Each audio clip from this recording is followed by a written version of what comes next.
Pois é, queridos, estamos aqui para aprender um pouquinho mais da palavra de Deus. E hoje Deus separou uma palavra especial para os nossos corações, com o título de Deus de Obras Completas. Deus de Obras Completas. Em Jeremias, no capítulo 29, nos versículos de 11 a 13, diz assim: Eu é que sei que pensamentos tenho a respeito de vocês, diz o Senhor. São pensamentos de paz e não de mal, para dar-lhes um futuro e uma esperança. Então vocês me invocarão, se aproximarão de mim em oração e eu os ouvirei. Vocês me buscarão e me acharão quando me buscarem de todo o coração. Aleluia. Glórias a Deus. Não estamos só, queridos, não estamos só. Deus já está conosco. Aproximemo-nos de Deus e Ele se aproximará de nós. Esse é o sentimento dessa manhã. Que esse Deus, Ele completa a sua obra em nossas vidas. Ele não nos deixa só. O que nós precisamos é nos aproximar de Deus. Qual é o grande problema da humanidade hoje? A distância de Deus. O distanciamento de Deus. Muitos chegam a dizer: Deus não existe, Deus nos jogou aqui nesse mundo e sumiu. Pessoas que não se aproximam de Deus e depois querem culpar a Deus pela distância, pelo distanciamento. Mas aqueles que se aproximam de Deus, sentem a presença dEle, veem o seu agir, que é tremendo em nossas vidas, é sobrenatural em nossas vidas. E sempre foi assim, durante toda a história. Quando pegamos a Bíblia e folheamos e começamos a ver os grandes heróis da Bíblia, a gente vê como Deus se fez presente em toda a trajetória.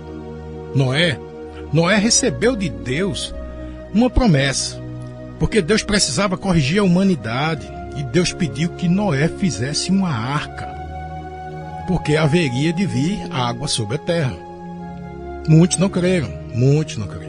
Aliás, todos naquela época, ninguém creu, a não ser a família de Noé.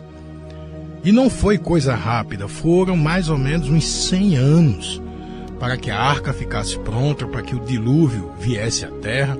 E a arca não era coisa pequena. A arca tinha cerca de 135 a 155 metros de comprimento, uma altura de 22 a 26 metros. De largura e 13 a 15 metros de altura, é realmente coisa muito grande. Seria mais ou menos um edifício de 50 andares. A gente lembra logo das pirâmides do Egito, que tem 146 metros de altura.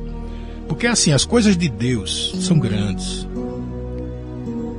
As coisas de Deus são grandes. Não pense, não sonhe pequeno, porque o Deus que você tem é grande, é um Deus graúdo. E deixa eu dizer uma coisa a vocês, tudo acontece no tempo dele. Tudo acontece no tempo de Deus. Em Gênesis, no capítulo 15, versículos 5 e 6, Abraão também recebe uma promessa, assim como Noé recebeu uma promessa e o dilúvio veio. Abraão também recebeu uma promessa.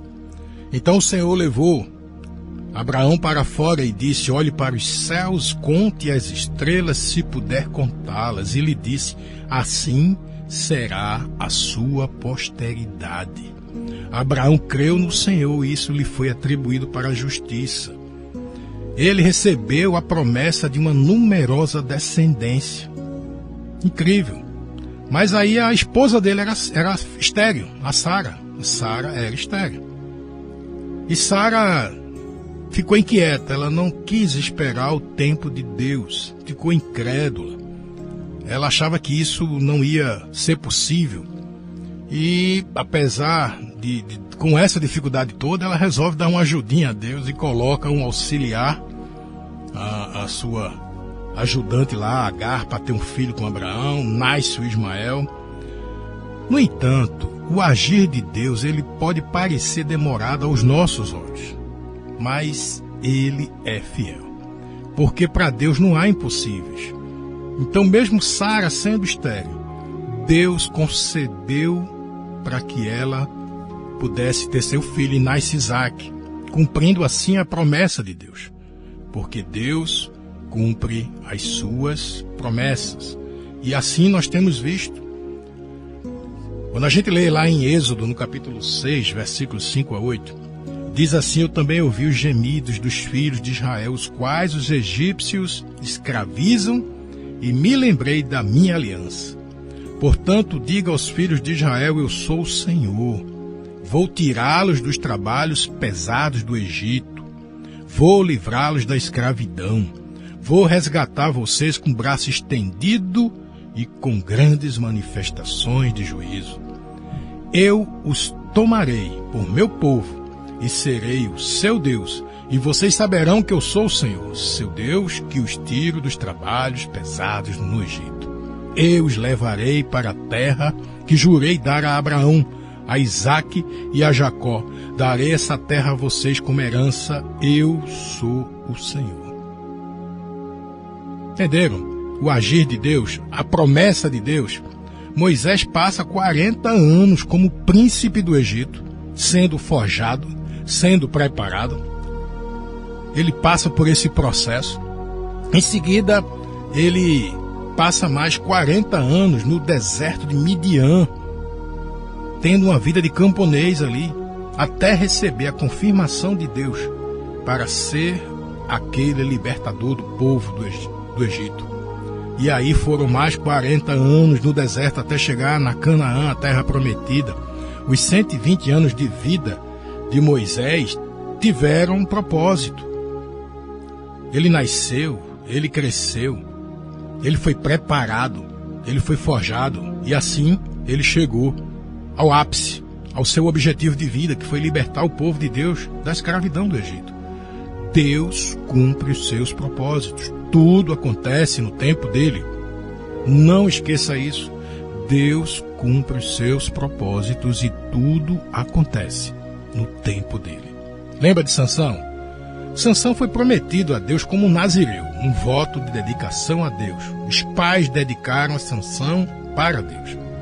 Só que Sansão não deu muita atenção ao voto do nazireu dos seus pais, né? E aí ele começou a se vangloriar, começou a seguir caminhos tortuosos, caminhos diferentes, aproveitando-se daquela força sobrenatural que Deus deu a ele, mas sofreu as consequências das suas escolhas. Sofreu bastante, foi humilhado, e no final da sua vida, já cego, escravizado, acorrentado pelos inimigos, pelos filisteus, ele clama ao seu Deus. Nesse momento ele se aproxima novamente de Deus, e aí Deus devolve as suas forças. Restituindo as suas forças, ele consegue derrubar aquele templo onde os filisteus faziam festas e aniquila com toda a liderança dos filisteus. Foram mais de 3.000 homens mortos ali, e ele cumpriu seu objetivo.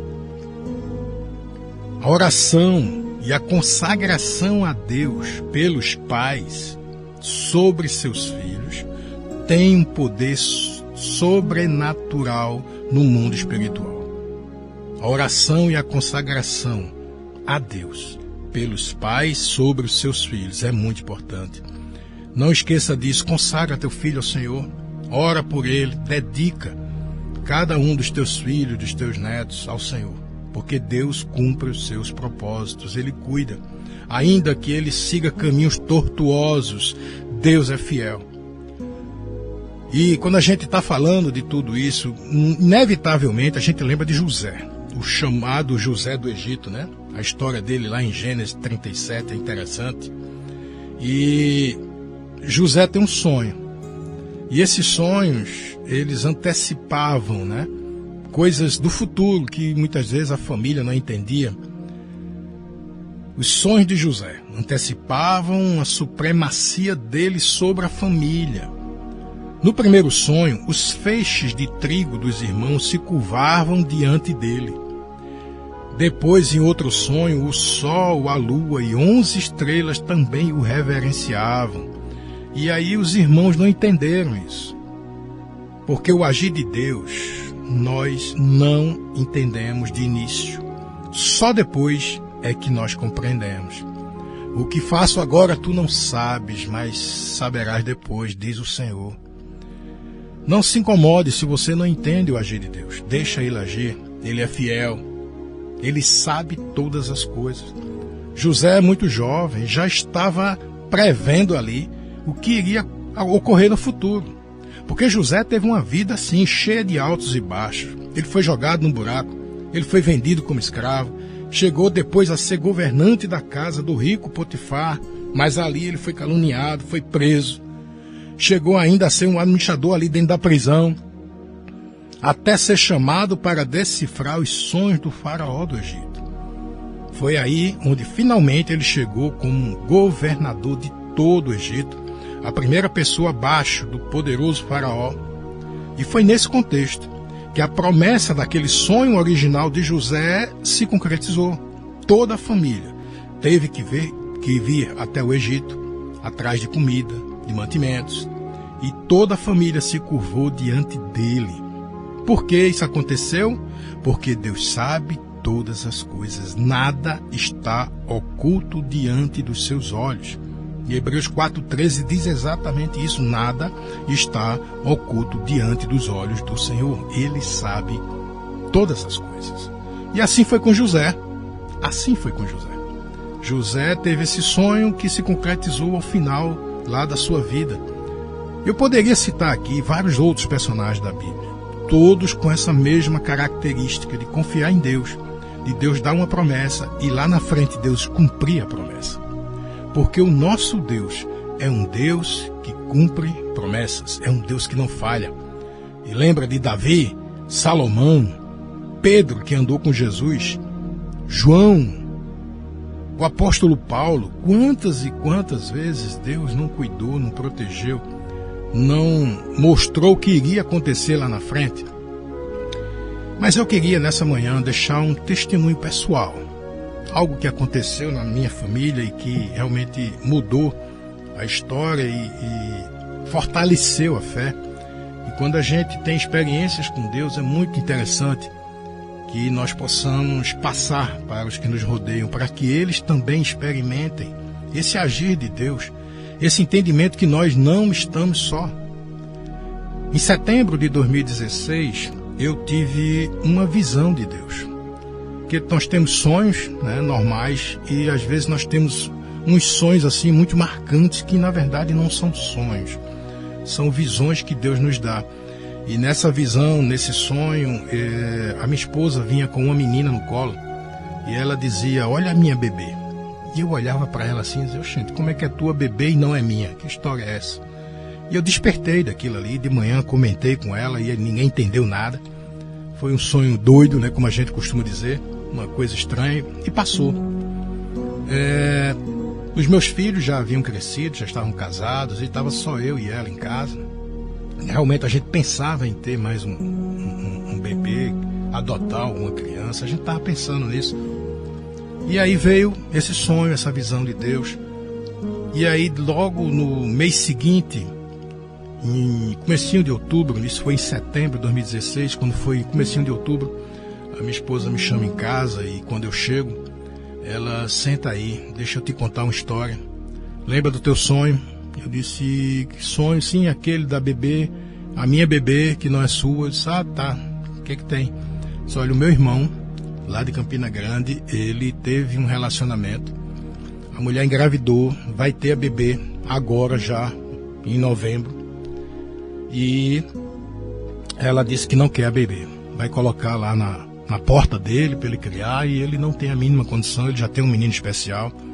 Então ele me ligou para saber se eu poderia criar essa criança.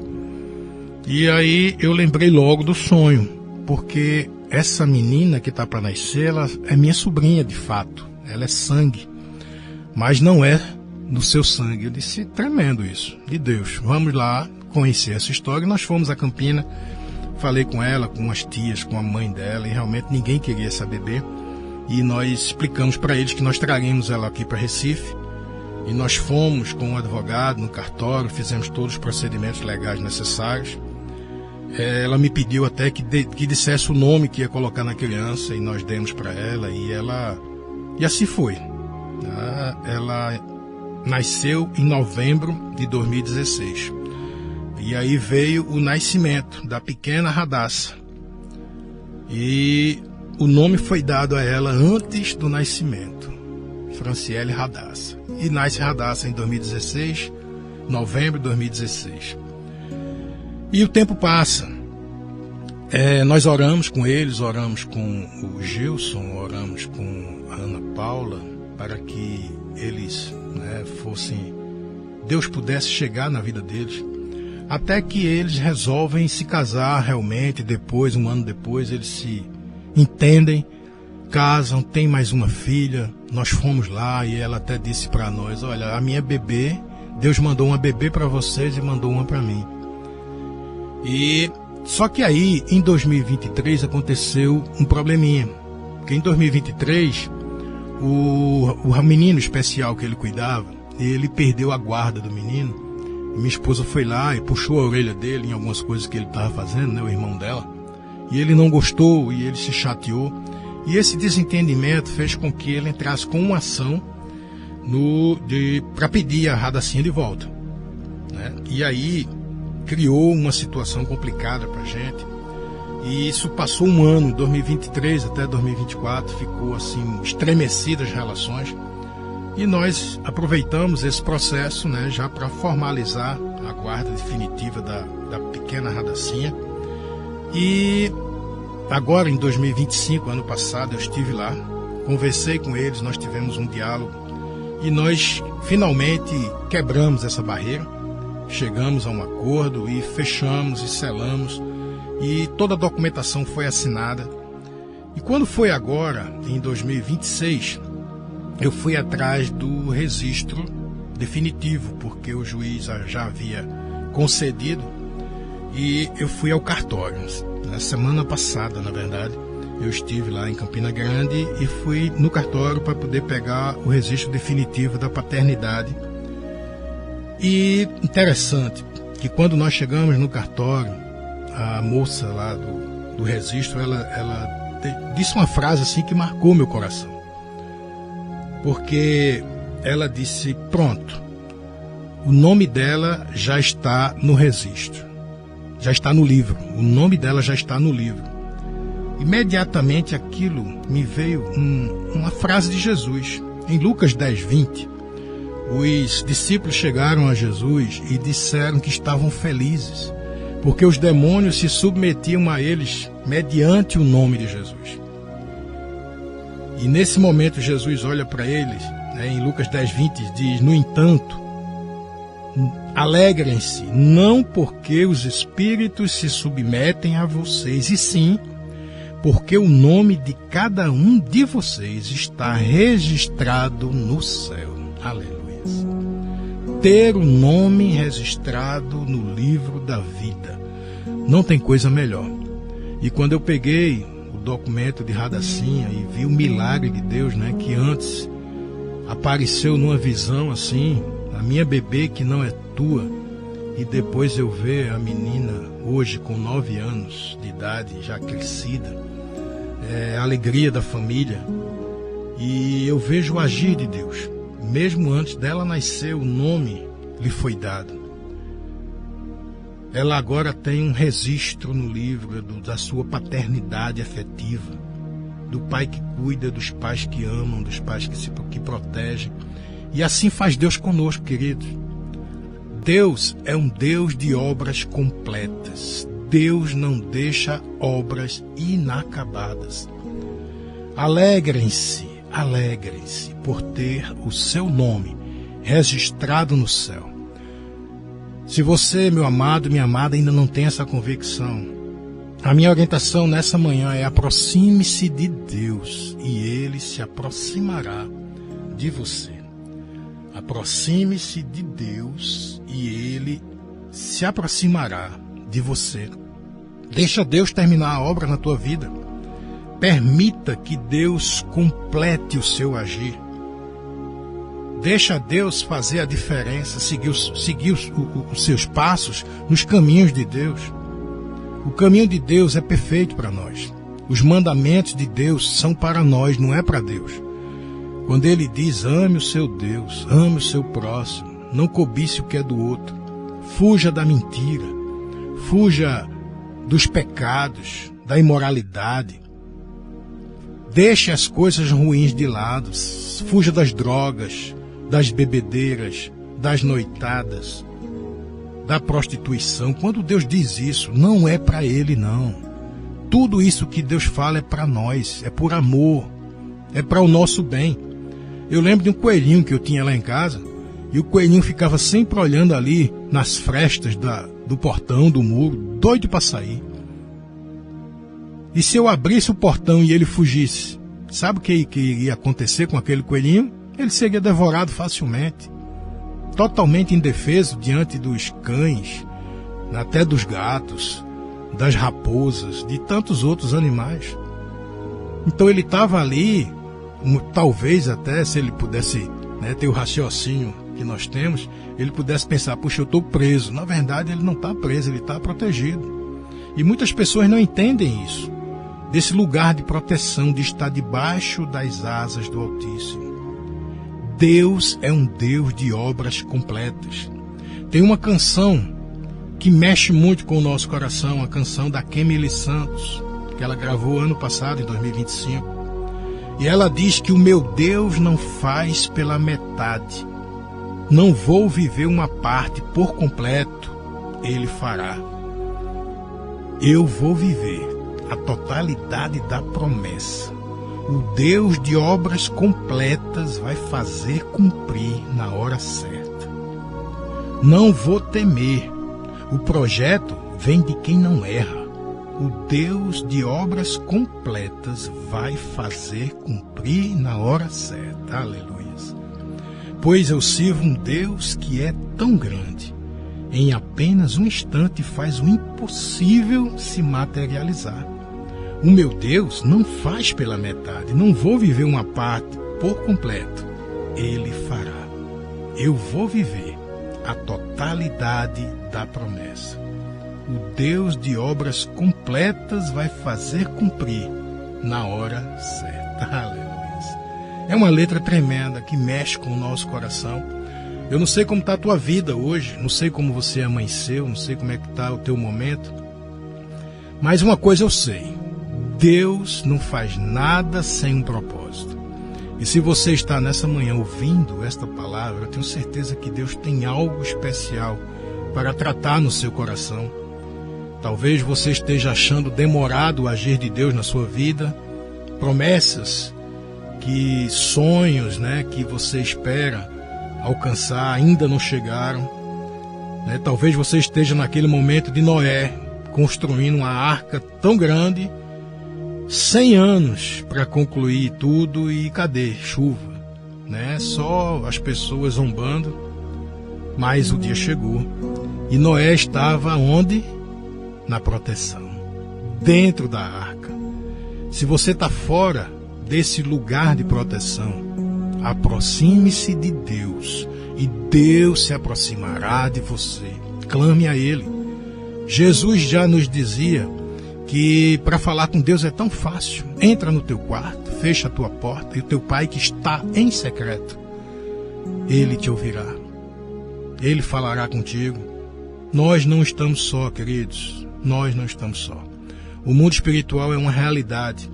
É uma realidade do lado do bom, do bem, e é uma realidade muito forte do lado do mal.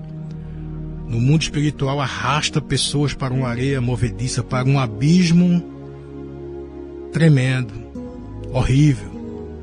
E pessoas estão seguindo esse caminho. Aí Deus chega para nós e diz: filho meu, sai desse abismo, dessa areia movediça.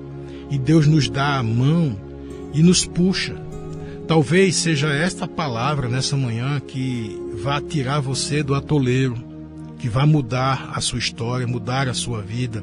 Creia que você tem um Deus de obras completas, um Deus que começa e que termina, um Deus que permite o início, o meio, o fim. O meio vai ter tribulações, o meio vai ter vendavais, vai ter dificuldades, mas não olhe para a dificuldade.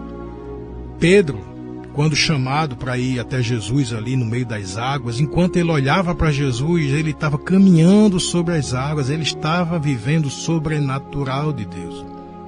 Mas de repente ele vai atentar para o vento, ele vai atentar para as coisas externas e aí começa a afundar. Se nós olharmos para o nosso gigante, nós não venceremos. Se nós olharmos para as nossas dificuldades, nós não conseguiremos passar por elas.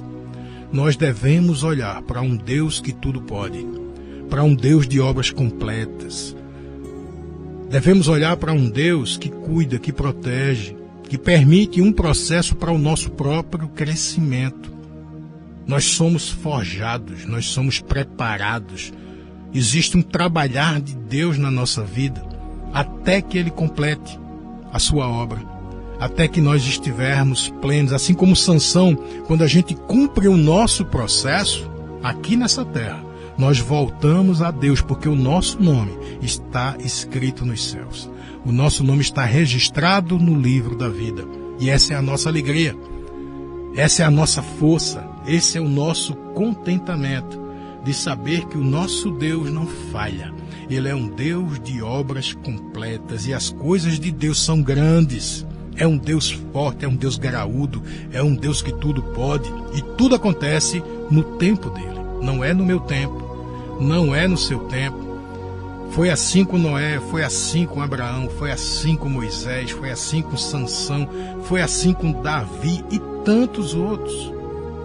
Homens de Deus, mulheres de Deus durante toda a trajetória, que nasceram, que cresceram, que passaram por dificuldades tremendas, mas que depois venceram, que ao final puderam dar glórias a Deus pelas vitórias alcançadas, e não há vitória sem a guerra. Nós temos que guerrear as nossas guerras, olhando para o autor e consumador da nossa fé. Temos que crer em Deus e saber que Ele cuida de nós. Ele sabe todas as coisas, assim como Ele sabia da vida de Radacinha. Assim como nós não sabíamos de absolutamente nada do futuro, Deus já sabia de tudo. Assim como José, que teve aqueles sonhos que ele não entendeu absolutamente nada, mas tudo se cumpriu exatamente como Deus já tinha predito. Deus já tinha mostrado, porque Deus sabe todas as coisas. Ele é onisciente. Ele sabe o começo, o meio e o fim da nossa vida. Por isso que nós devemos deixar a nossa confiança nas mãos dele. Não confie nos seus próprios pensamentos. Não ande pelas veredas que você mesmo constrói. Deixa Deus dirigir os seus passos. Ele é um Deus de obras completas. Viva a totalidade da promessa de Deus na sua vida. O Deus de obras completas vai cumprir na hora certa. Aleluia. Glórias a Deus. Que Deus nos abençoe, que o Senhor nos guie, nos dê um dia abençoado, nos fortaleça na fé e coloque em nosso coração essa confiança de que Ele vai agir, de que Ele vai cumprir a sua promessa. No tempo dele nós vamos esperar, vamos ter essa esperança no coração de que vamos alcançar a vitória. Deus nos abençoe e nos dê um lindo dia. Louvado seja Deus.